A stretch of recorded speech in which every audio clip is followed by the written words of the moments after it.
Hey there, Gen Geek fam, Doc Solo here. And really quickly, I want to give a brief introduction, a little bit of an insight into what the video that you're about to see here.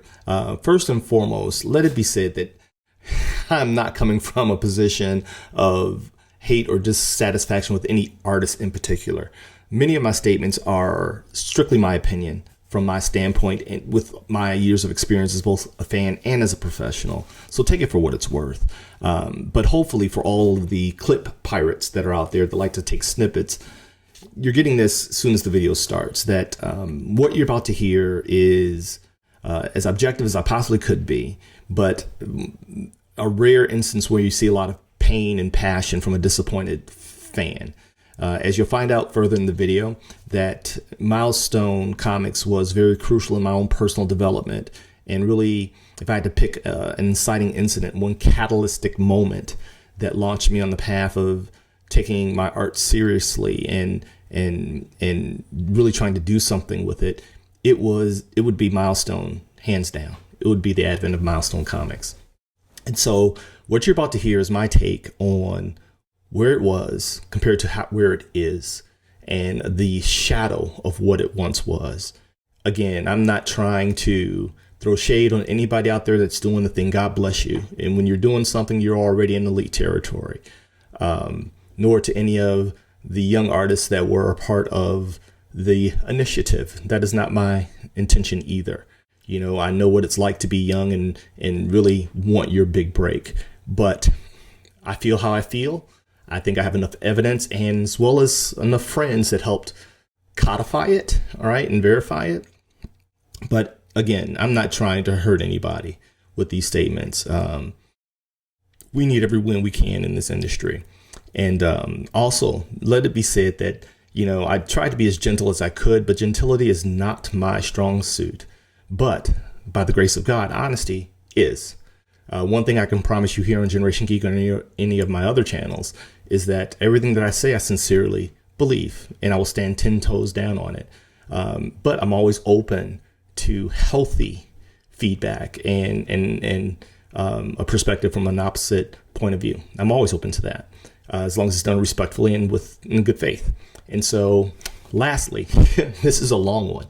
This is a long video. The only thing that brings me comfort is in growing my now 3 YouTube channels, I have found out that now we're in the age where YouTube is favoring longer content because people are watching longer videos actually on their television as opposed to their mobile devices. And I don't like to feel like I'm on a clock, especially with something that's meant to be fun or a pastime like the YouTube thing is. It's not meant to be.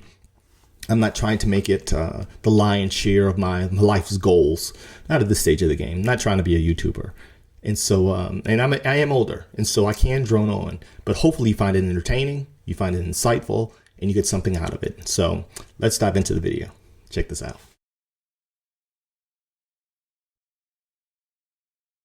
Hey, what's up, Gen Geek fam? It is your boy, the OG of Generation Geek, Doc Solo.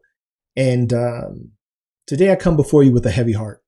We just finished Black History Month, and I was going to do this in Black History Month, but I kind of wanted to get out of it because I wanted you guys to hear me and not under the umbrella of that, as I talk about something very near and dear to my heart that has now been irreparably broken. And that is the Milestone Comics problem. Let's get into it.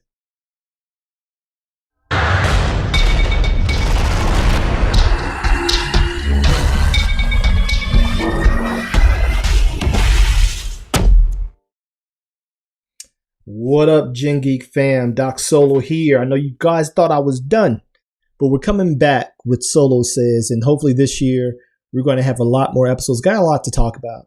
Welcome, first of all, to Generation Geek. If you are new here, welcome. If you are a returner, thank you guys for coming back. For those of you all who don't know me, I am Doc Solo. I am one half of the equation that is Generation Geek. I am Generation X, and I do this regular show. If you guys check it out, with my son, who is Gen Mill.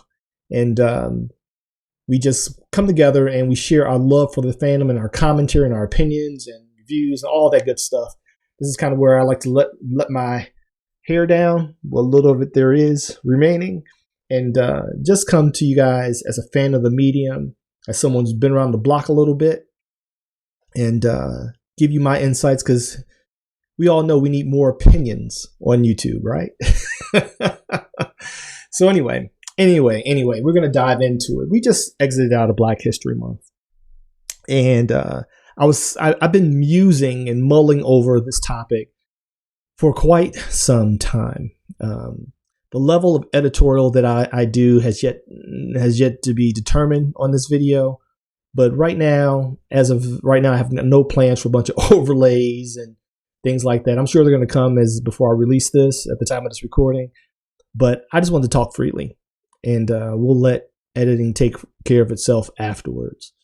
But if you have been around as long as I have, you're well familiar with Milestone Comics. At least most of you have.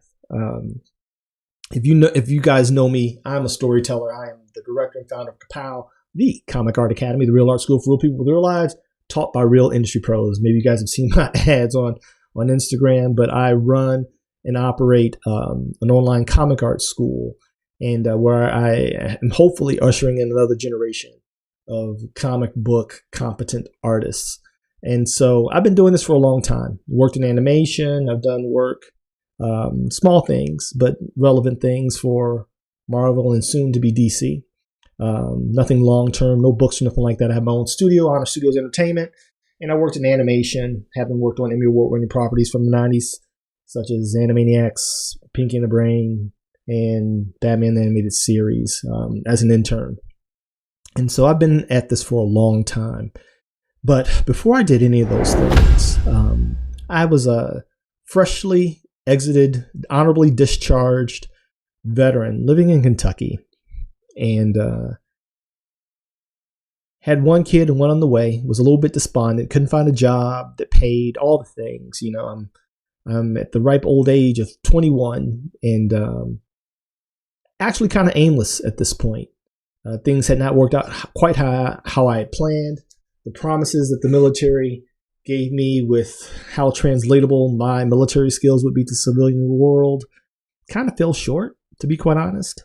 I rebounded okay, but I was in a dark place. And so one day I'm out perusing, just looking for a dopamine hit, you know, something to kind of make me feel better about life at this point. And so I went to the place that has always been able to kind of pull me out of my funk.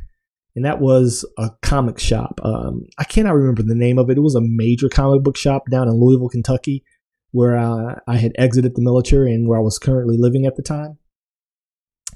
But I walked in and didn't have a lot of money to my name, but I knew that comics was always a way to kind of pull me out of that dark headspace that I could find myself in occasionally. And lo and behold, it's 1993. And I walk in. Jay here on Generation Geek had not been born yet. He was in the oven cooking. And I walk into a comic book shop down in Louisville, Kentucky. And there is this new title that I'd never heard of. And I look on the cover, and it's something that I didn't know that I missed, right? Or know that I even needed, because, you know, like many young people, you know, I couldn't see past the tip of my nose at the point. But when I saw it, I knew it. I knew I needed this in my life. And I knew that my life would never be the same. And it was the covers of the first issues of Static Shock and Icon and Rocket from this unknown comic group, Milestone. And so I remember sauntering up to the clerk at the comic shop. I'm like, hey man, what's this Milestone about? And, you know, I'm in the South. I'm in the deep South. And he was, you know, a Caucasian brother. And he's like, oh, you're really going to like that. Man, you guys, this is so cool. It's a startup by all Black creators and telling, you know, stories relevant to, you know, to Black people. And I was like, what? And I didn't know that I needed this in my life, y'all. I had no clue that this was a void that needed filling, let alone that these guys could fill it. And prior to that, I'd always been a hobbyist artist. You know, I had no clear direction. This was pre-animation studio. This was pre everything else. I tell my art journey on my other channel, at Kapow School here on YouTube. If you want that, check out the series From Cop to Comics, where I share my journey in all the details. But that's not this. But at this particular juncture, I found it so energizing and inspiring and amazing. I didn't have a lot of money, y'all, and so I went all in. When I tell you I went all in, I can't remember what books had just dropped, but whatever they were, I know it was Blood Syndicate, Icon and Rocket, Static. I don't know if the other titles had dropped yet. Hardware. I was hooked because this was using the FUBU method, for us by us. And again, I if you guys have heard any of the commentary that I share when we're doing comic shop talk, like many young fans of the medium, I was just hooked on the stories and the characters. Skin color and race, they played a factor later. And so that's why I said I didn't know that I needed this until I saw it. But man, did I need it, and the industry needed it as well. And it was a hit. And so I wanted to start off by kind of sharing with you my affections for Milestone, so that what follows is put into proper context when it comes to my profound disappointment to where they are and the steps taken up to this point. But it was transformative for me. It was a tectonic shift in my creative journey. I'd go so far as to say coming across Milestone was probably the inciting incident that firmly pulled me back into the fandom of comics. Because again, being in the military, I wasn't collecting regularly. I wasn't doing anything regularly when it comes to, I wasn't drawing regularly. I was very much a lay fan. But Milestone kind of reignited that comic fire in me. And I was all in. I was all in for the ride. And I consumed all of it. My go-to titles were Icon and Rocket, Static, drawn by John Paul Leon, Icon and Rocket by M.D. Bright, and Blood Syndicate, who at the time was Chris Cross. And it's got to be said, I've never really been a fan of Chris Cross's work specifically, but as a body of work, I thought that Blood Syndicate was an interesting take on the superhero team trope by making them a street gang. There's a lot of mixed feelings about it, but from a creative standpoint, I thought that it was, at the very least, a different approach, and I was there for it. And I was curious to see what stories they would tell, coming from our vantage point and from our culture. A lot of affection there.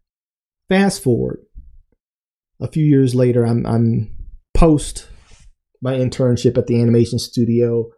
I've already been offered work by DC Comics, editor-in-chief of Superman, and I had started my studio and all the things.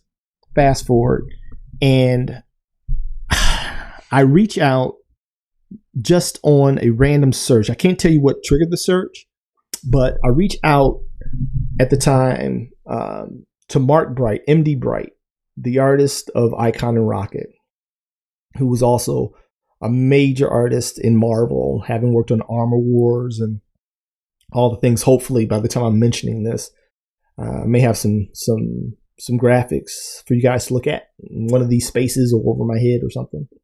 But I reached out to MD Bright through his website, expecting nothing, and he responded, which started a weekly mentoring session with me and MD Bright, where I would fax him my work, and he'd give me some pearls of wisdom.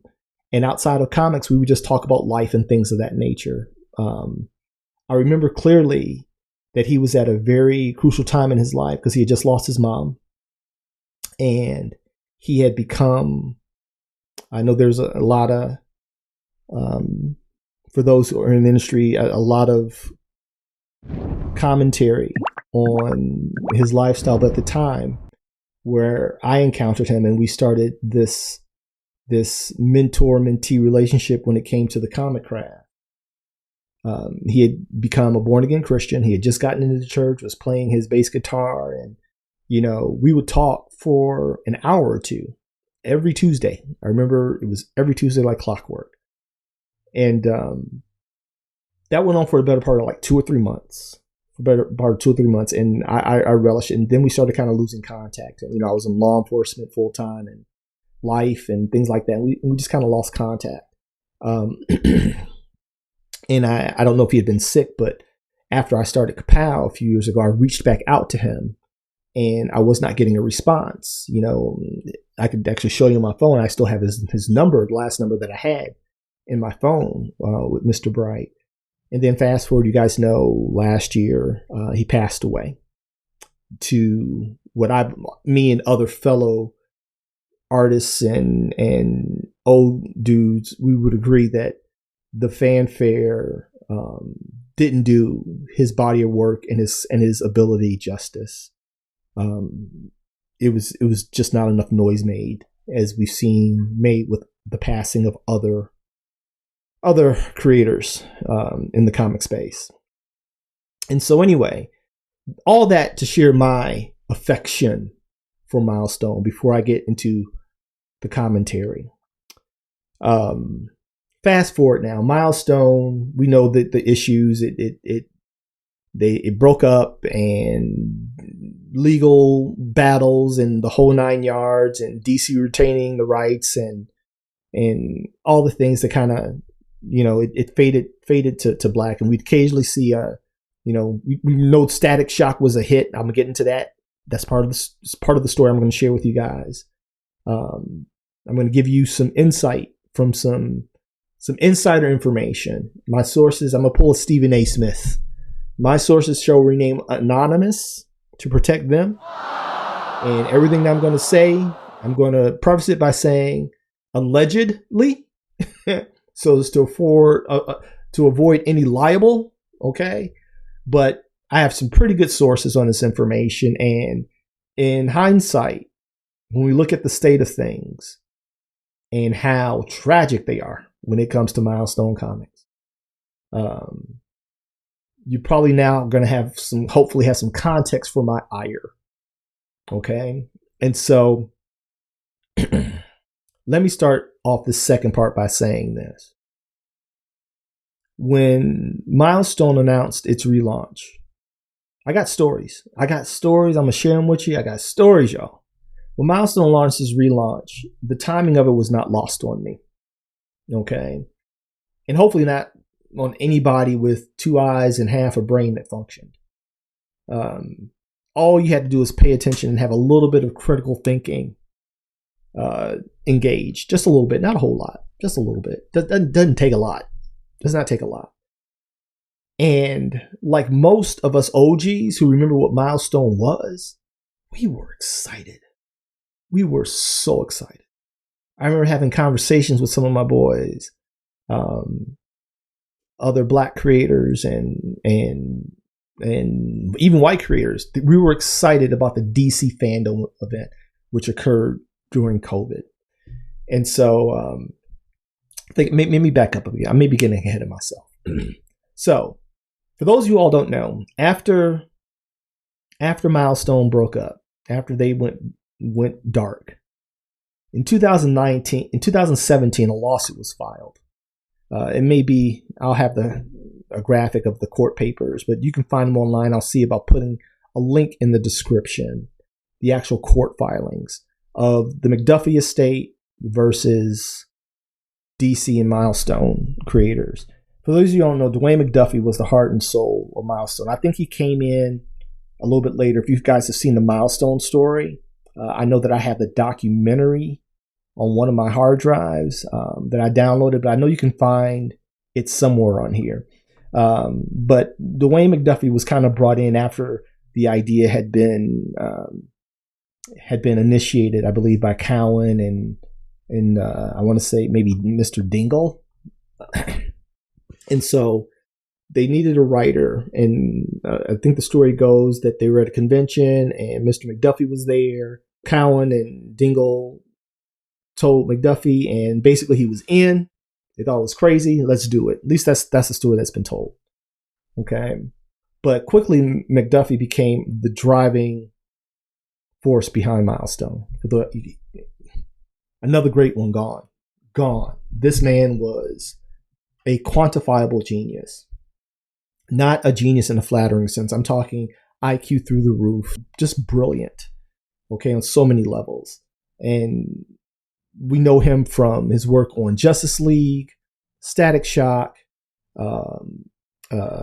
multiple comics, Milestone, obviously. He was just a literary creative force to be reckoned with. And so he quickly, by many of our estimation, became the core. He became the heart of Milestone. It reflecting his sensibilities, his sometimes controversial and militant nature, but as well as his creative genius in telling a story and conveying a point. Stories with messages. And so, as you all know, he died prematurely by a freak mishap on a very allegedly, I don't know any surgery that is rudimentary, but apparently it was a regular thing with his heart, and he never walked out of it. And so we mourned Mr. McDuffie, and the whole industry mourned Mr. McDuffie, the loss of this creative force. So fast forward to 2017, lawsuit is filed from the McDuffie estate. And for those of you who don't know, I'm a retired police officer. And when you read the context of any lawsuit, there are hints, even in the legalese, of the temperament of the lawsuit. They have their own temperament, right? Based on the wording. Okay.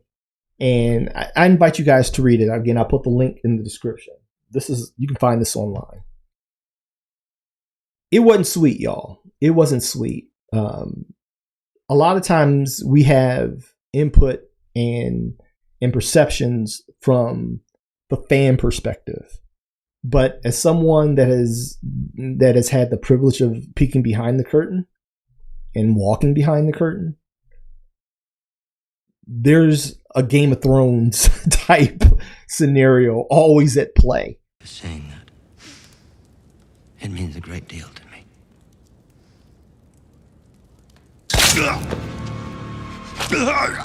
It's a song and dance. It's politics. It's business, right?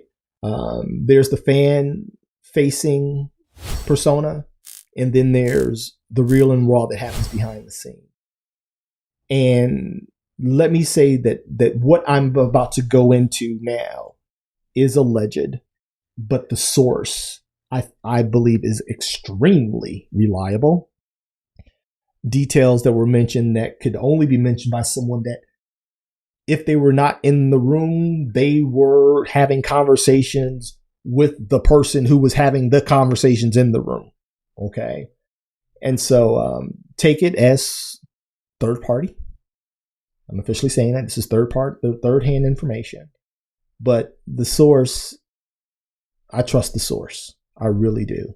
The conversation was very enlightening for me, but it also verified some things that I had been suspicious of. Okay. Just knowing people and being, in my level of government and politics, and, having to navigate the 48 laws of power on a regular basis because of egos and hierarchies and the whole nine yards. It resonated very likely, the account that was communicated to me. And so what was alluded to was the fact that everything wasn't sweet behind Milestone. We get the if you followed it ever, you understand that there was always contention between McDuffie and editorial. I believe it was Levitz, I believe it was.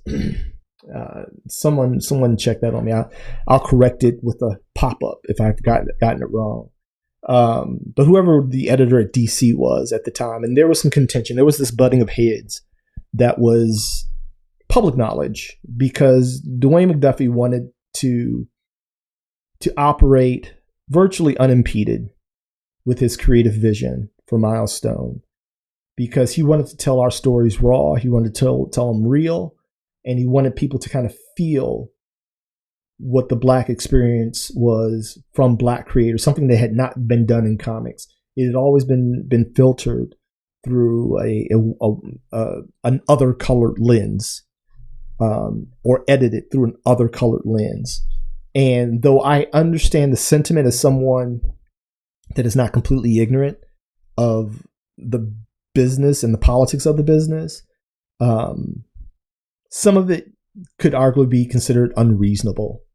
Okay, but I can always rock with a guy who stands on conviction, even if that's not how the game is played. I can rock with that. So I'm not saying that he was right or wrong in his stances, but this is what was communicated to me, that he wanted things done a certain way, that he wanted the stories done a certain way. We all know the epic story about the issue of Static, with his girlfriend on the cover.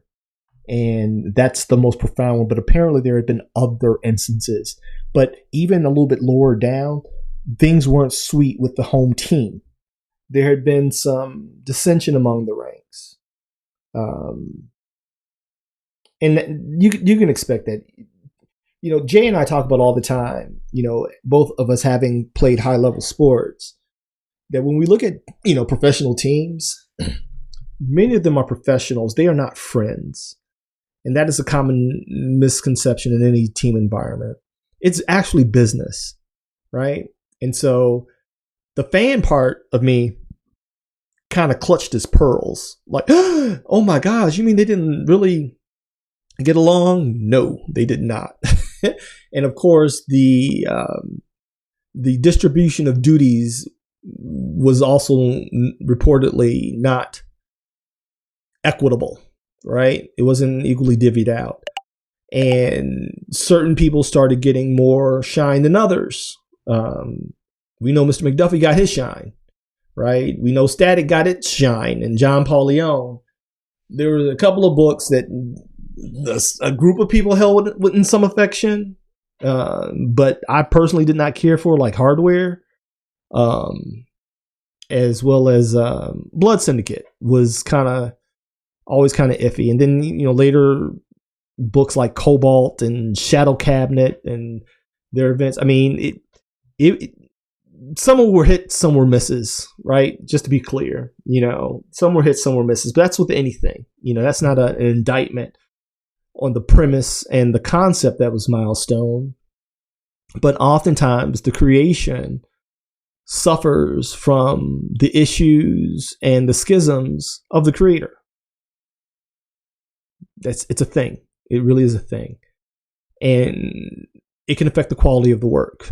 I'm not saying that was the case here, but it wouldn't surprise me, because apparently, all was not, Fruit Loops and cupcakes at Milestone behind the scenes with the initial Milestone team. And so apparently one creator asks to be bought out. Okay. Now this is what's communicated to me from my insider that was very, very close friends with Mr. McDuffie, as in they talked on the regular. And I'm not talking like at cons. I'm talking like weekly, bi-weekly basis, having sit downs, having lunch, meeting together. I guess you can call them friends. That is my source. Okay. That's my source, because I rock with him.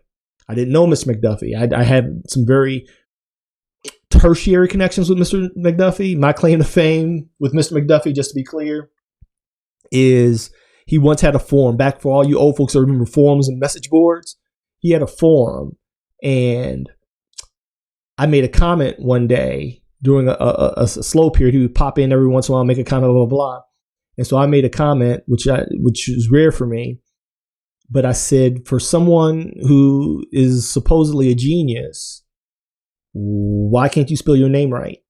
And he thought that was funny. And to give you context, my first name is Dwayne as well. But mine is spelled the traditional, it's a Celtic name, right? It's from across the water.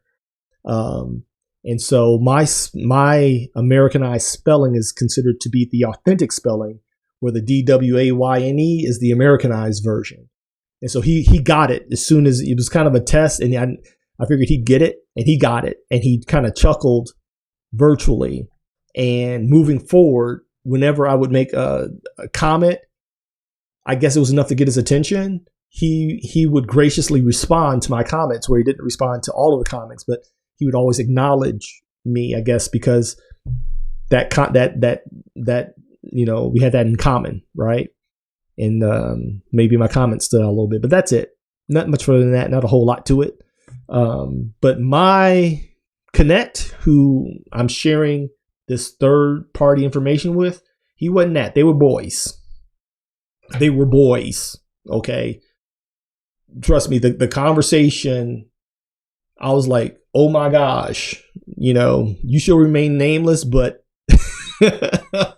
this is some good stuff here, man. And just because, again, I was such a profound fan of the original incarnation of Milestone.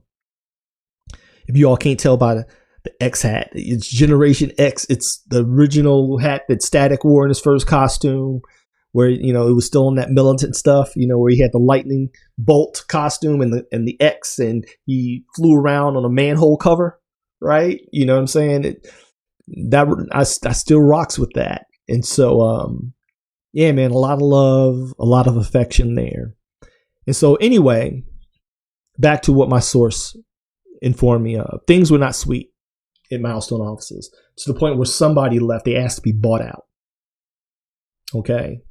One of the original Milestone crew, who actually had his own title in Milestone, allegedly asked to be bought out, and so they bought him out. Okay, they bought him out. He had nothing more to do with it until until Static Shock hits the airwaves on television. Now, for those of you all who are old enough to remember, Static Shock was the jam. Sidebar: I believe HBO Max took Static Shock down. I don't believe it's any longer on HBO Max. Last year, all the episodes were there. They are no longer there. I went looking for them the other day so that I could find some potential B-roll to add to this. And I may have to pull them, you know, off of other sources, because, yeah, Static Shock wasn't up there. And I'm like, what the hizzy? I'm gonna see if I'm gonna have to find some DVD Blu-ray copies of it, because I got to have that to my animation collection. But anyway, Static Shock hits network television with resounding success. I mean, it was like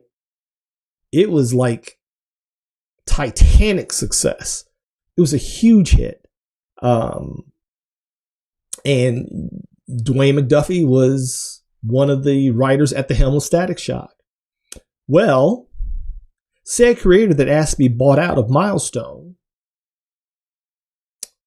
gets a hair up his butt, apparently. So what allegedly had happened was, well, first let me give you context for how big Static was, because my source revealed this to me. I didn't know this, okay? But I knew it was big. If you ask Jay has so much affection for Static Shock. That was his childhood on the plate. Check out our interview with Larry Houston, who also worked on Static Shock. It's relevant to the culture, both for us as Black creators, but also to media culture as well. It was, you know, starring a young Black kid at the helm of his own self-titled show, animated show. Phil Lamar playing Static. You guys know him as John Stewart on Justice League and Justice League Unlimited, and formerly from, I believe, Mad TV. Hopefully we can get Phil Lamar on here. I know that he does interviews, but an amazing talent, comedian and voice actor. But yeah, Static Shock was so huge. This is what my guy told me. Static Shock was so huge. And he did this to give me context. There's apparently an episode, and I know it. Jay's such a super fan. He knew what exactly the episode number and name was. But there was an episode on Static Shock where the Justice League appears on Static Shock. And he's like, Solo, to kind of give you an idea how big Static was. He says the Justice League appeared on Static not to legitimize Static. Static was the number one or one of the top animated shows on television, period. He said they put Justice League on Static to prop up Justice League because it wasn't getting the views that they were happy with. We need your help, Static. Say what? And so they put Batman, Superman, and Wonder Woman and Flash on Static in the hopes that Static will lend cred to the Justice League and remind people that there's another animated show out that DC and the folks at Warner want you to check out. That's big time. I don't care what you say. That's huge. Okay, they had to leverage Static's popularity to help assist Justice League in its lesser popularity, and apparently it worked. So anyway, the Static show is a huge hit. Everybody knows it, including said person that got bought out. But he's no longer in the fold. He's not reaping of the harvest because he asked to be bought out. Well, apparently, allegedly, there's an episode of Static where Static is wearing a version of a costume that said bought out creator had created, and it was used without his consent. Said creator sues the guys at Milestone and at DC because they used something that he had created without his consent. Some licensing stuff, right? And rights. To avert said lawsuit and all the stuff that comes with it, because you guys know those things will bring everything to a screeching halt. It'll bring the whole show to a screeching halt. They settled. And part of the settlement, allegedly, was that he be allowed to regain some equity in Milestone and its properties yet again, as well as ended up ultimately working on the show. Okay. Gotta love the power of lawsuits. And so now he's effectively back in post the success of the show, but he asked to be bought out before there was any of this. This is all third-party information. I will not reveal my sources. Take it for what it's worth. Okay? Take it for what it's worth. But this kind of gives you an idea of the tumultuous relationships behind the walls of Milestone. And if we know anything about success, it can bring out the worst in people and end up, as in the case of Milestone and Static, leading to its ultimate demise. And that's the sad part. Not to mention the dissolution of potential relationships, if there were any real ones, if it wasn't just work and business. But I find it kind of hard to believe that it was always just that. Just the nature of comicdom and the nature of creativity. For there to be a breaking away, usually someone's up to some tomfoolery and some shenanigans. Because typically, creative people, especially those that have kind of reached, the apex of the craft, having things on broadcast media and having toys and having, just access to resources to get things done. At that point, you're major players, but not everybody, I think, handles that well. As their stars begin to rise. It's sad, but it's true. Sad, but it's true. And so anyway, ultimately, Static is canceled, I think due to toy sales, because that became the primary driving force for any animated show, right? You all blame He-Man, not Static. He-Man started that trend in animation, where animation, to circumvent federal regulations of marketing towards children, the actual show itself, since they could not run ads, the actual show itself became a promotion for the toys. And so Static was, as most network animations, became the offspring of that trend. It's no longer the case now with streaming services and things like that, which is probably, I may do another solo Sayz about the state of the animation industry, because that's, we're not just comics, we're animation, we're manga, we're video games, all of that here at Generation Geek. But first, word from our sponsor.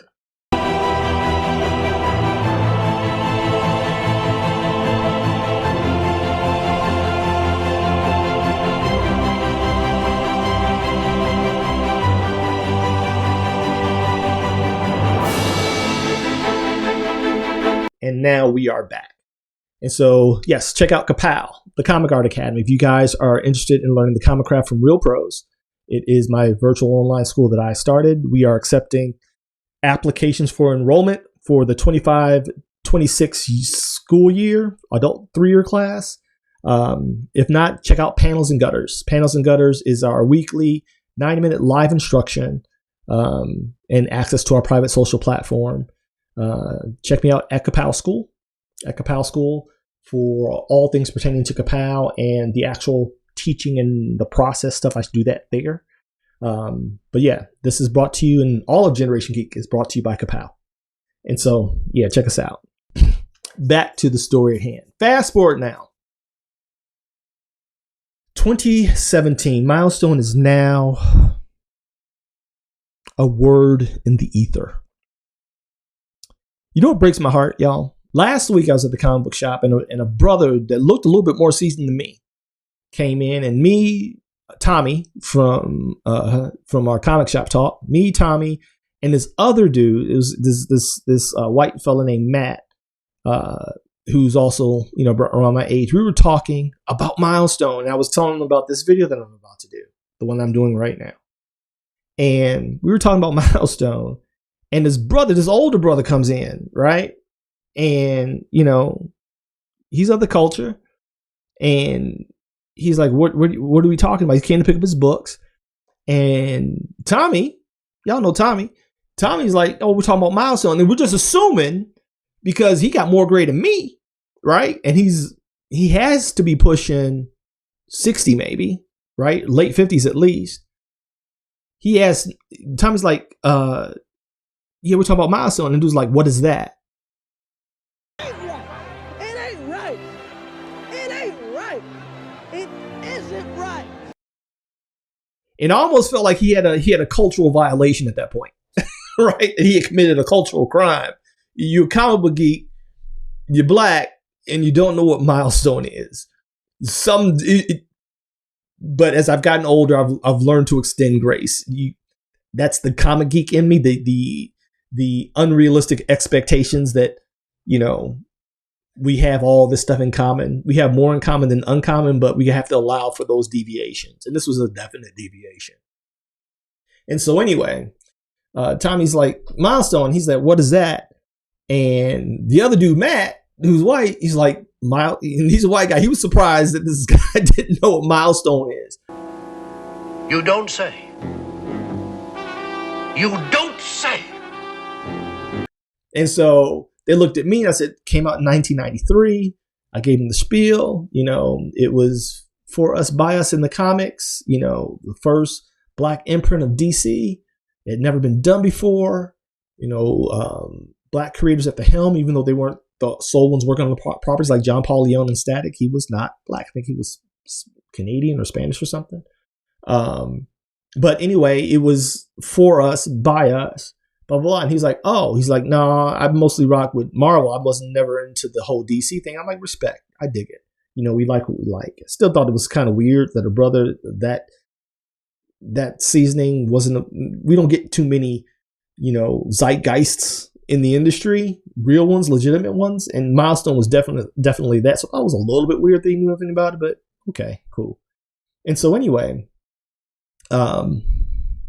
he kind of jumped in on the conversation. I was telling him about this, and let's just say his response, it was a little heartbreaking, but it was true, right?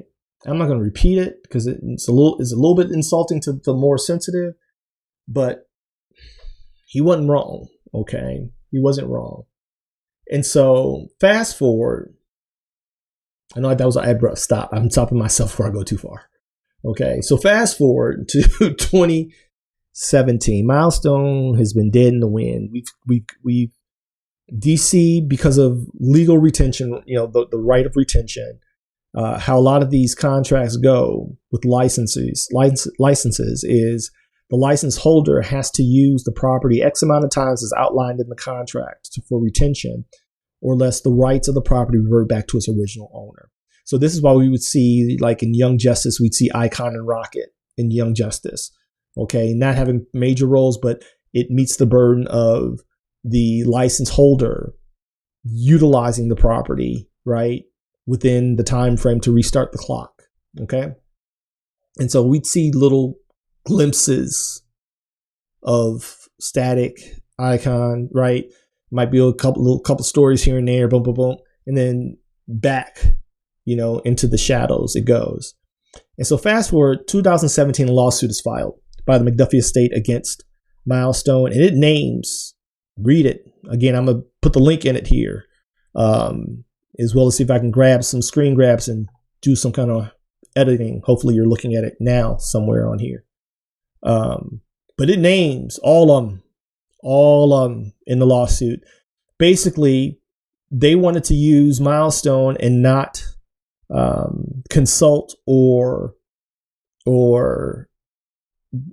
include the McDuffie estate because he was gone. Well, that's not true. His rights revert to his estate. That's his wife and whoever else is named in his estate. And so they sued. And I don't know if you guys remember, we had been hearing rumblings of Milestone's return for quite some time. It had been a thing that had been spoken of in hushed whispers and tones in comic shops and geek events for a while, okay? But because of the lawsuit, nothing came of it. And so we thought we'd never see it again, at least not in comic book graphic novel form. And so fast forward, in 2019, I believe in 2019, December, the lawsuit was settled with the estate. Then we entered, 2019 was right before COVID hit, right? COVID hit in December. Yeah. I got hurt in December. Yeah. Yep. 2019 is when we started hearing about COVID. And in 2020, we were shut in. It was shut down. And during that time in May, follow me with the clock. 2017, lawsuits filed. 2019, it's settled, but we don't hear anything as far as Milestone's resurgence and coming back to the marketplace. May 2020 is when the tragedy of George Floyd occurred. Okay. August of 2020, August 22nd, DC does the fandom, since we're all shut in and can't do conventions, where they do all these announcements, and they announce the Milestone Initiative. Who of y'all remember that? Now, good luck finding anything on the fandom thing, especially the Milestone Initiative part, as far as this announcement. I've been looking. If you guys have found it, let me know. But it's some shenanigans going on, and I'm not a conspiracy theorist by any stretch of the imagination. It kind of drives my family nuts. I like things that have real teeth and can be proven or disproven, but I can also recognize and appreciate when things look a little weird.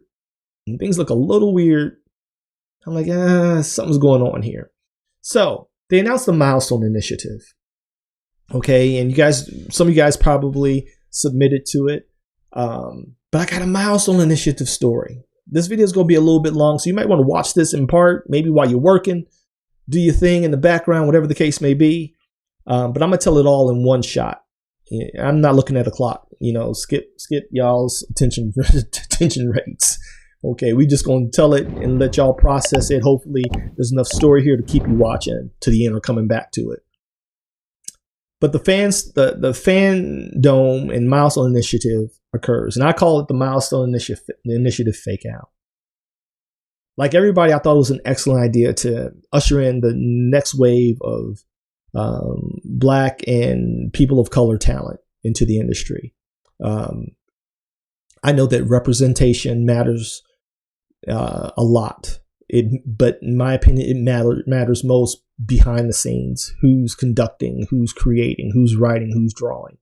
Black and brown characters and characters of colors are great from a fan perspective. But a lot of times those stories can fall short if the person behind the keyboard and behind the pencil doesn't have some type of internal investment in the property outside of a paycheck. We usually put our best work forward when things are intimately connected to us in some way. I do believe that. Like Denzel said famously, and I like this, it's not about color, it's about culture, right? It's not about color, it's about culture. And that matters. And so I was a fan of the Milestone initiative, but I believe it became the Milestone initiated fake out. And I'll tell you why. Story time, kiddies. Y'all ready? Y'all ready for another story? I always like to tell stories. It drives my kids and my wife nuts, but it's who I am. I'm a storyteller. And if I have something that's relevant, that'll help the point stick, nothing helps a point stick more than story. Story helps it stick. So anyway, I start Kapow, the Comic Art Academy, during the shutdown, right? During the shutdown. And because people could learn comics and stuff from the comfort of their own home. I had just finished teaching at a world-renowned comic art school that had a campus here in Chicago. And they shuttered their doors for two reasons: mismanagement and COVID killed it.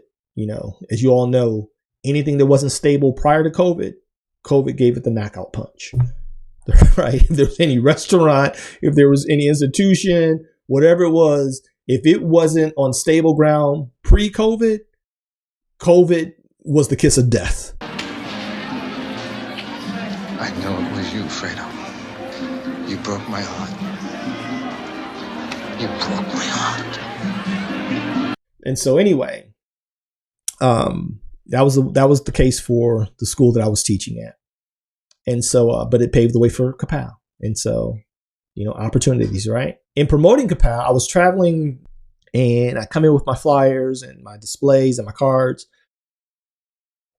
Hey, I'm solo, starting the school called Kapow, teach comics online, blah, blah, blah. Real people, real school, with real lives, talk about real pros, all the things. And they say, oh, wow, we have a guy here that is an artist and he works here at the store. He's here right now. And he's like, would you like to meet him? I'm sure he'd like, you know, your feedback on his work. He's an aspiring artist. I said, sure, I'm here. You know, you guys agreed to carry myself. Let's just check it out. And so out comes this young brother with his iPad. And Okay, you asked for it.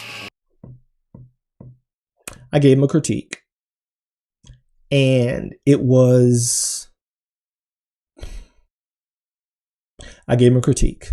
Let's just leave it at that. Okay. He needed some work.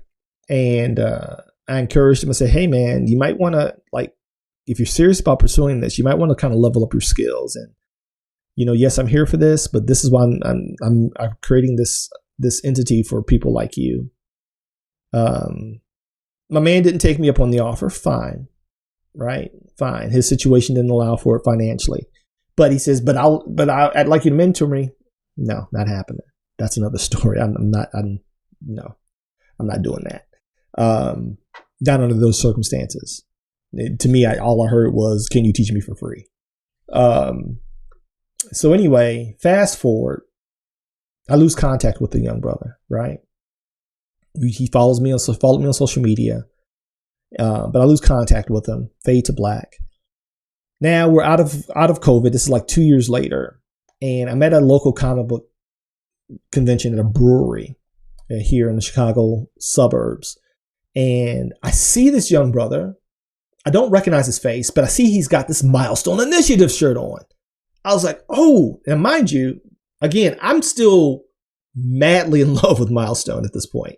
Okay, my affection and nostalgia, being mentored and tutored by MD Bright himself, my affection for the characters, Static Shock, all that was still, I was clinging to that. I was clinging to the Milestone of yesteryear. Okay, to be clear. So I'm very hopeful of the rebirth of Milestone, and I'm excited that they're going to do this for these creators. You know, these young black and other ethnic creators. Great, right? I watched the special that they put on HBO Max. Now, let me back up. One of the things that kind of bothered me was when Milestone was doing all its promotion, everything is brought to you by Ally. Because we know black folks need an ally. And I'm not saying that's not historically true. I'm just saying it's a little bit on the nose. That's all I'm saying, right? In a promotional, Milestone brought to you by Ally. I don't know if you guys saw the thing. You can't find it. Again, it's gone. It's not on HBO Max anymore. You can't find clips. You can't find it on YouTube or anything. It's gone. Okay, it's absolutely gone. But I watched the Milestone Ally promotion documentary, whatever it was, on HBO Max. I think at least twice. It had Method Man. I thought it was very well done.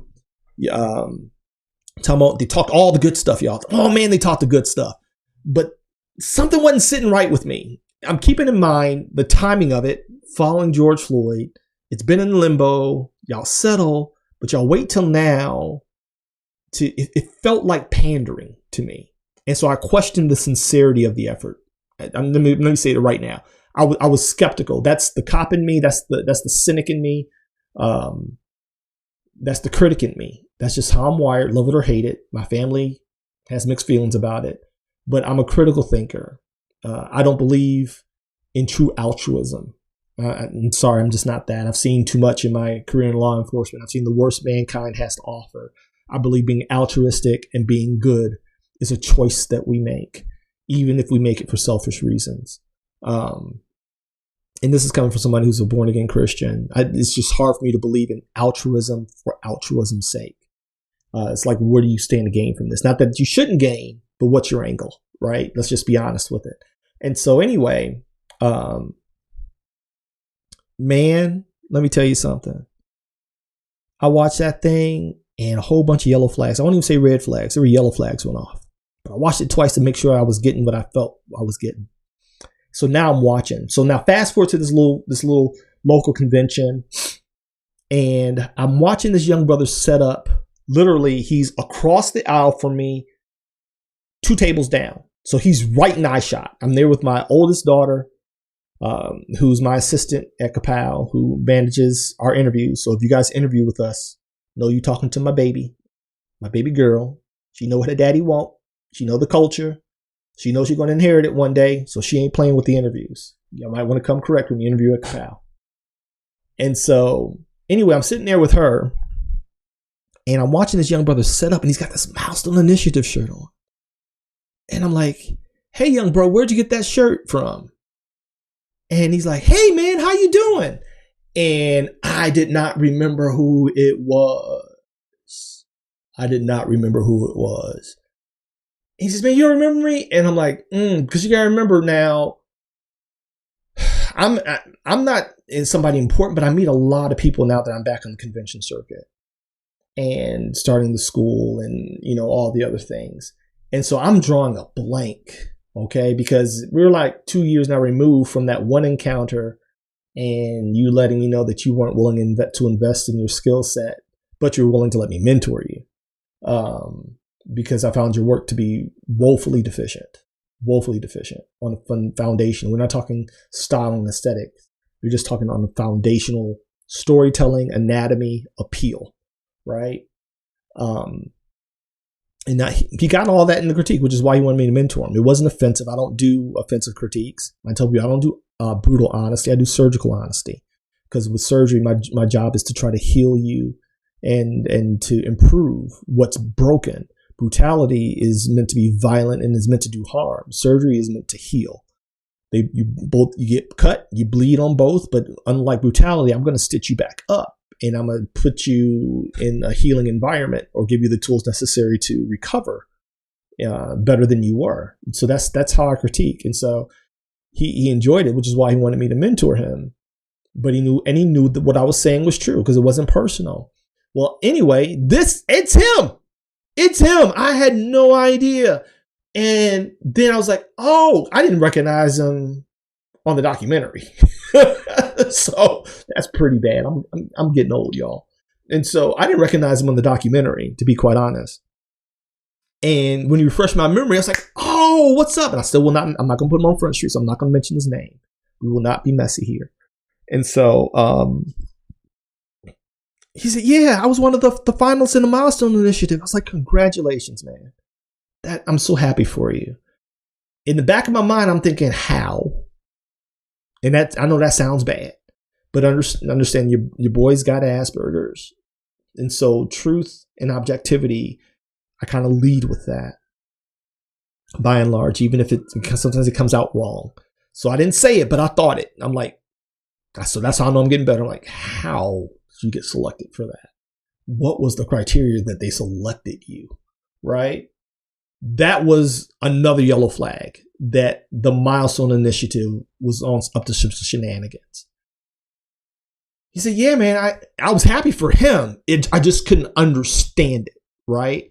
Because the stuff that he brought with him was more of the stuff that I had seen from 2 years ago with literally no improvement, right? No course correction, no guidance. I'm like, how did they land to think that you were this? So I didn't even know who the other winners were. But now, as you all know, by association, you got to get that halo effect where I'm starting to cast doubts on the entire process if they selected you. Because I would not select you. And I'm not one of them. I don't have the things at stake that they do, let alone a relaunch of a much beloved imprint. I ain't got that. I ain't got that level of skin in the game. This is how my brain works. And so though it's very conflicting. I'm happy for a dude, but at the same time, I got all the questions. Okay. And so anyway,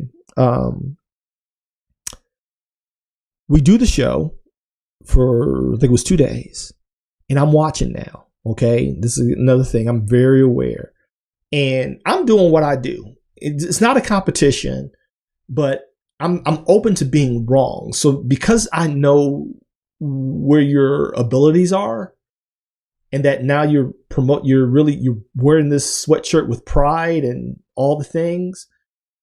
I'm going to see, well, maybe I missed something. Maybe there's something I need to reevaluate about my assessment of you. So I'm going to see how this crowd at this convention responds to you. So now I'm watching because he's only right across the aisle, 2 tables down, right? My man didn't sell anything. Everybody just walked by him. And then on the flip side, I was just doing what I do. Like when I set up at shows, I'm not trying to sell merchandise, even though we have prints and stuff for sale. I'm trying to acquire and vet out potential students, right? That is the goal of my presence for my school. Now, the presence for my studio is different. I am trying to sell. I'm trying to prove marketability and consumer reception. I'm trying to prove all of that.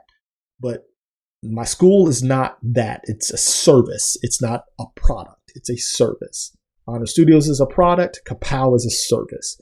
And so even though I'm a service that has a product, my product usually moves pretty well. And I'm grateful for that. That's not a humble brag. I do as well as anybody else. And I'm not even trying to get you to sell any. I'm not trying to get to buy. I don't care if I sell a print. I do not care. Okay. I'm not making myself available for commissions. I do, but most of the times I have tunnel vision. Students, potential students, promote the school, right? Here's a print. If you want something to commemorate, you can pay X amount for a print. Dude, the print's going to get your eyes. It's going to draw you to the table, right? I got all my prints. I do new prints for every season. But I'm not what I call them, I'm not a con artist. And I know that sounds like a pejorative, but I'm not a convention artist trying to sell my wares at conventions. I call them con artists, not con artists, if that makes sense. And so anyway, and for all you con artists, I mean, no offense. Understand that. Get your hustle on. It's just my shorthand. That's my shorthand. Convention artist. I'm not that. And so, and that, nothing's wrong with that. I'm just very clear on my lane. So I don't want you guys sending me a bunch of DMs and comments and, you dogging us. No, that's not the case at all. I love my con artists, right? I love talking to you. I love seeing what you guys are creating. I love all things. I'm just not that because I choose not to be that. I want to play a different game. And so anyway, I see every time we make it, he's watching me as well. And he is dejected, right? He's there with his girlfriend. She's being supportive. I get it. That's it. My heart went out to this young brother with the Milestone Initiative shirt on. He shared with me all the things they did, the fly out, the treatment. It was spec. They got all their hopes up. He's excited. And now he's kind of like, what's happening now? Oh, we're kind of in this holding pattern, but assurances have been made. Like, cool, man. I hope it really works out. And I'm being sincere. I really do hope it works out for you. I hope they deliver on every promise, because one thing that I'm a fan of is just be people of your word. That's it. Do what you say you're going to do. Don't set people up for failure. That I could never be accused of that. Even if my honesty offends people, I will never do anything to intentionally hurt you or set you up for failure. Okay? Because if you trust my opinion, and I know that my opinion to a lot of people carries weight as an artist, as a creator, and as a professional, I take that very seriously. Those who know me, my students will attest to that. I won't abuse it. I will not abuse it. Because I've seen it abused and it's ugly, and it can do irreparable damage to aspiring, growing artists and creatives, because the people they esteem can dash their dreams. I'm not going to be a dream killer. Okay. And so anyway, I'm like, I really hope it works for you. So the con is over. He literally, we touch bases and he verifies. Yeah. He's like, well, you did really good though. I'm like, well, I'm not trying to do good there. And I explained to him, said, that's not what I'm trying to do here.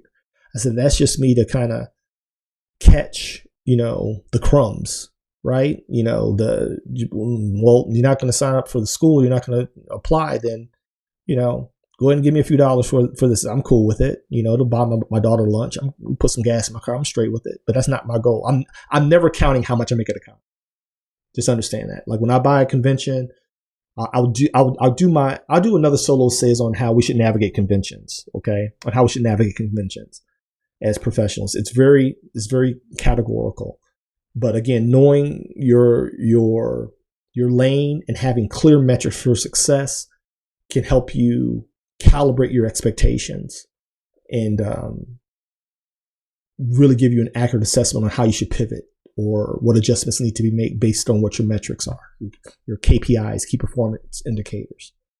And so anyway, mine icons with Kapow are students. Second to that, emails. I'm telling you, emails and contact information are above selling a print for me. Okay?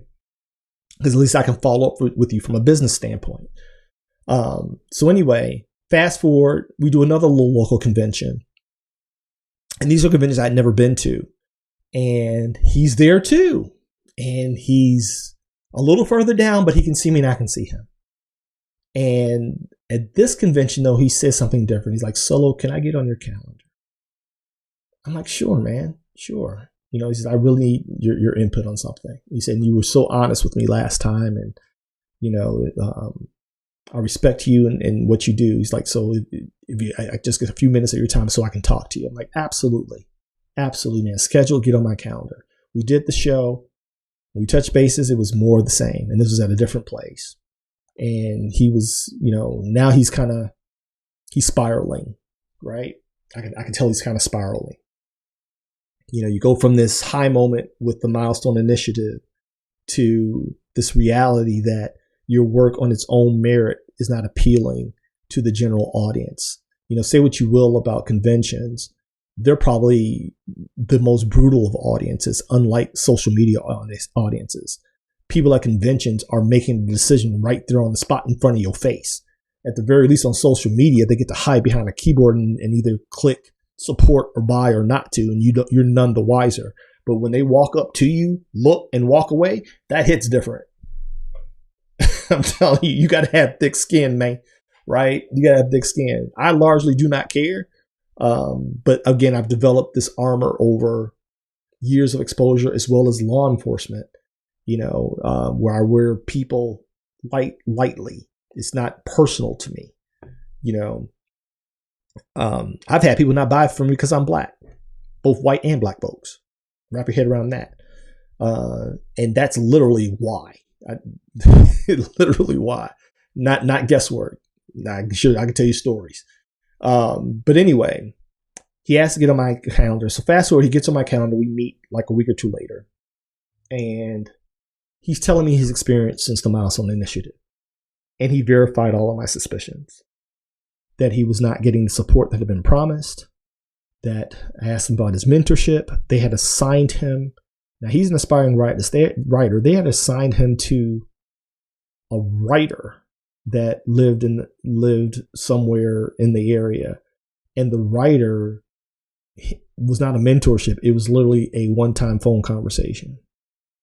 Right? I'm like, they're not giving you guys any resources. I said, well, what about, you know, prospective projects? They're saying that, but I'm not getting anything. I haven't heard a whole lot. And he asked me my opinion. What does he think he should do? And my opinion was the same thing. I said, man, you got to level up your skills. I'm like, I'm sorry. I said, but they should have never done that to you. I said, you would have probably been better off had they not selected you. But for whatever reason, I felt that it was disingenuous because I don't think there's any real intent to use you or the others for that matter. Not to any significant capacity. And sure enough, they released that Milestone Initiative book, which hopefully I'll get an image up here. And it was nothing sauce. Absolutely horrible. Another thing that they did that led me to believe that something was shady. You guys, all right, so if you guys have been in the comic book realm at all, you are all, there's a rhythm and a cadence that you may or may not have noticed. But whenever one of the big entities is truly invested in a property, especially a new one or a revived one, okay, which we can still say is count as new, what they typically do is, for at least the first 4 or 5 issues of the first arc, they will assign an all-star creative team to that. All right, we've seen it at the big two. Okay, you'll get a Jim Lee, a Joe Madureira, a Brian Hitch, right? Whoever the hot name is that they know can push units, as far as the writer and the artist, they're going to be on that book for at least the first story arc or half of it to get momentum on that title. That didn't happen with Milestone. They did their little teaser stuff, and it was horrible. It was horrible. Okay, I'm about to offend some people. Forgive me. This is not a personal attack at all. This is objectivity based on qualifiers that I hold true, that most people that I've talked to agree with. Okay. When you're truly sincere, you put an A-list team on it. A-list means they have name recognition. They're easily marketable. Their name is guaranteed to push units. Okay. That's usually be your writer and your penciler. Not so much for the colorist, not so much if there's an inker, because you know that's a dying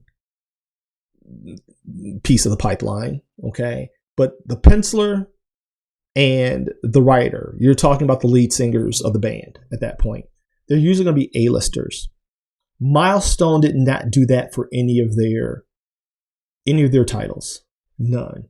So it led me to believe that they did not have the best intentions when it came to these young artists. They were paraded around. They were shown off. And I honestly believe they were set. If you go to the winners of the Milestone Initiative's socials, and what do we always do on social media, you guys? You all let me know if I'm right or not. When there's a creator that is about to do something reputable, or a dream project, or something that's going to set them up in the industry, they're leading into that on their socials. And they're even if they're on NDAs and they cannot share specifics, they'll drop hints. And then when it's been launched and announced, they'll put, "Hey, I'm working on this. I'm working on that. Look what I can do." Look, gee. We're in the show off era, right? We're in the show don't tell, right? If you go to the Milestone Initiative winners, when it comes to milestone stuff, crickets.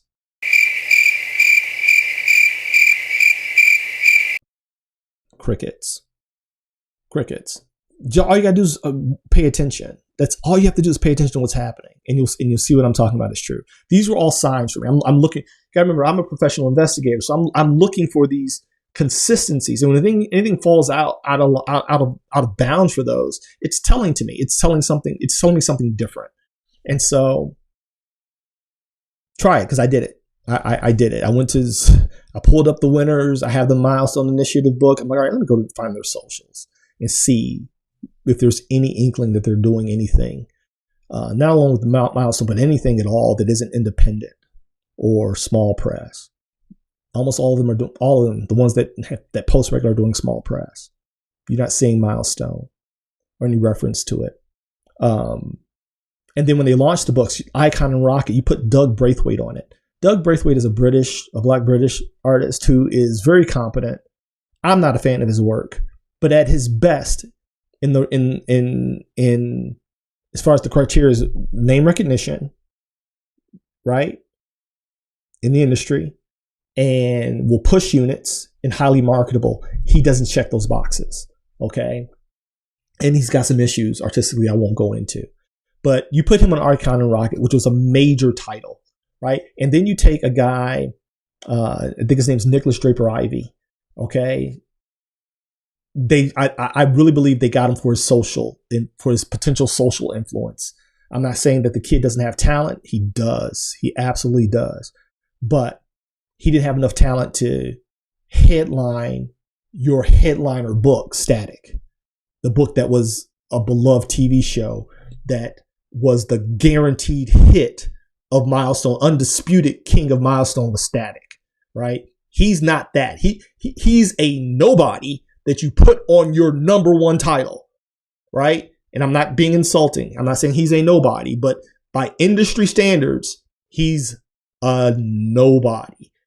As a businessman who wants to ensure, if I'm an editor-in-chief, if I'm at the helm, I'm putting a name on these titles for at least, I know I got to pay them a little bit more, right? But the return on investment, I should be able to get that back.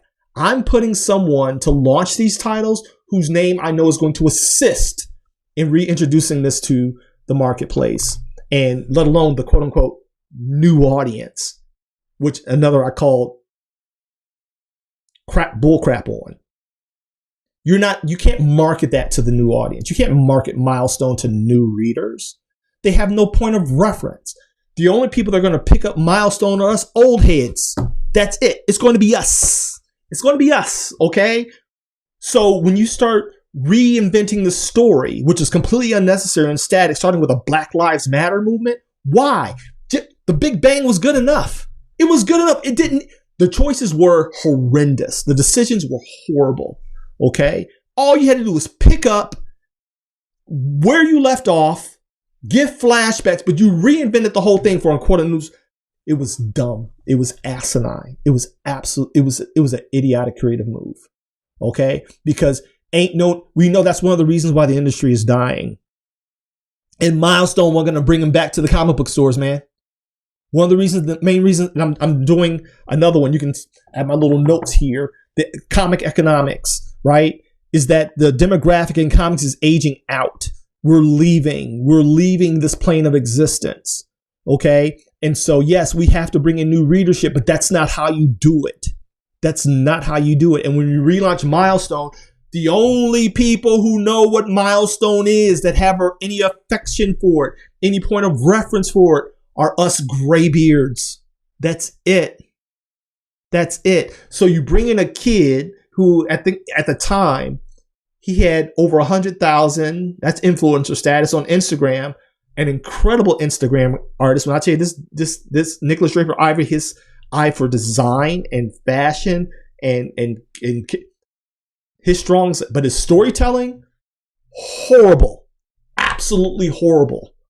Okay, it was horrible, especially on your flagship superstars title, Static. He was using antiquated Photoshop techniques that we didn't use in the freaking 90s because they looked so bad. Okay, cloning and duplicating and the stamp. I know every trick he was using, shortcuts, instead of just really learning how to tell a story. Okay, Static was horrible. And it's not my opinion. The sales, even though they're not releasing sales numbers, if you go into comic book shops and you ask them what books are moving, they will tell you. And my crew at the comic shop talk, as well as other stores, not the only store where I got friends, how's Milestone doing? Because I really wanted it to win. I really wanted to win. Hey man, how's Milestone doing? It's just like, Solo. Can't sell them. Can't get. One store owner told me he can't give them away. Can't give them away. Now, understand, I'm not hating. What I am is disappointed. You're hearing a disappointed fan. Oh my God.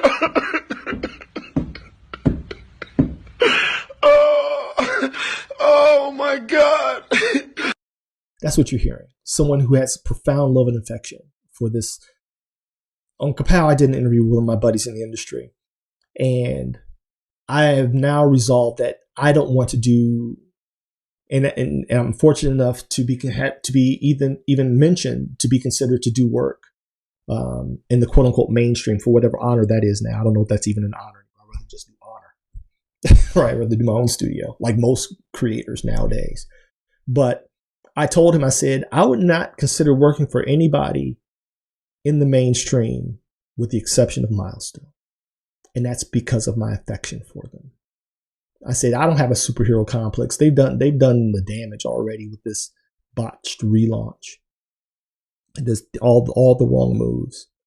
I said, but the nostalgia, I said, if I'm going to give up the time to work on a title that's not mine, it would be in memory of what Milestone meant to me. It meant a lot to me. Okay. It helped pull me from a dark place in a time when I needed it. It provided story and context and representation for my culture that I thought the industry was so desperately needing a fresh voice. It was fresh. And to see what you did with this relaunch, the pandering, parading these young artists out with no real intention or plan to set them up for success, I thought it was horrible. I thought it was absolutely horrible. And so I don't think there's any redemption for it at this point. I don't think those that are at the helm of it, we know who made it great. He's gone. And we see what it looks like without him. Period. We see what it looks like without him. This is what we're getting. Okay, someone that brought high standards of execution to the properties, whether you like them or not. You saw the intent there. You felt it. You read it. This was a pandering attempt for Time Warner to leverage the social tumult and to be an ally by bringing Milestone back. But no love shown to it. Not really. No real plan in place. Nope, not really. You couldn't even bother giving us. They didn't even have to be black. John Paul Leon wasn't black with Static, who set it up for success. Just brings A-listers to it to launch it, get momentum. Leave the history in place for us, and we will share it with the next generation. How about that? How about that? Because you're not even targeting them. They're not coming into the stores. We're still coming into the stores. So if you really want to relaunch Milestone, you target dudes like me, my age. You tell great stories with great art. that resonate with us. And guess what we're going to do? We're going to share them with the young brothers and sisters that are showing a passive interest and want to see what representation should look like that is done with sincerity and integrity. Milestone, DC, you failed. You failed. But hey, this is just my opinion. This is what Solo says. So leave your comments. As long as they're respectful, I might reply. But this is my commentary. Everything that I said was to the best of my ability. And some of it was third-party information from a very reliable source. So take it for what it's worth. Yeah, Milestone has a problem. Now they're coming out with the Shadow Cabinet. No one cares. No one cared about Icon and Rocket Season 1. Nobody cared about Static Season 1. No one cared. No one cared. I wish they would release sales numbers again. I really do. But all you got to do is go talk at the comic book shop.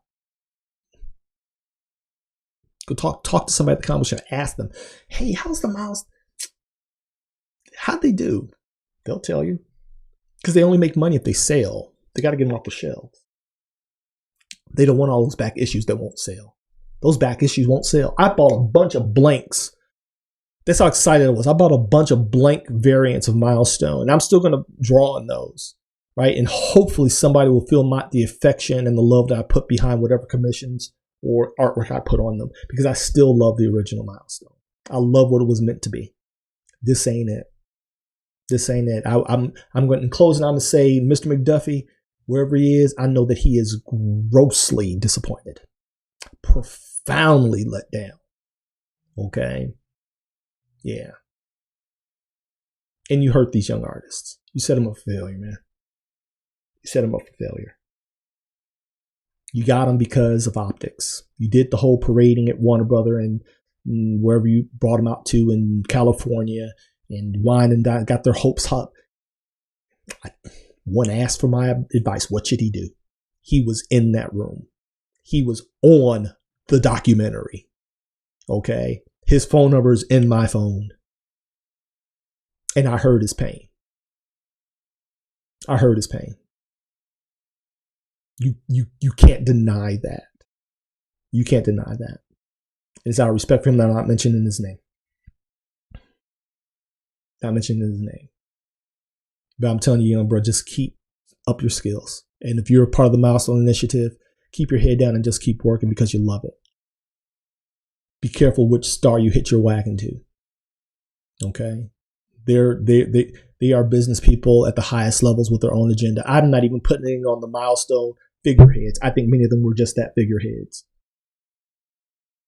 Because as you all know, most creators are not the best business people. They can be easily bamboozled because they just want their creative dreams to come true. That never leaves, no matter how old you get. That never leaves. And they may be culpable, but I don't ultimately lay it at their feet. Okay? These things cost money. They cost pocket. They require pockets oftentimes much deeper than the creators. And who has the gold makes the rules. But I do think they have some ownership in it because you knew better. And these young artists of color, they deserve better. And so that's it. It's just my opinion. This is what Solo says. But in between time, in the meantime, listen, remember, keep it geek. That's what we do here at Generation Geek. We keep it geek. And this has been my rant on Milestone. And say what you will, but this is what Solo says. I'll talk to you later. Peace.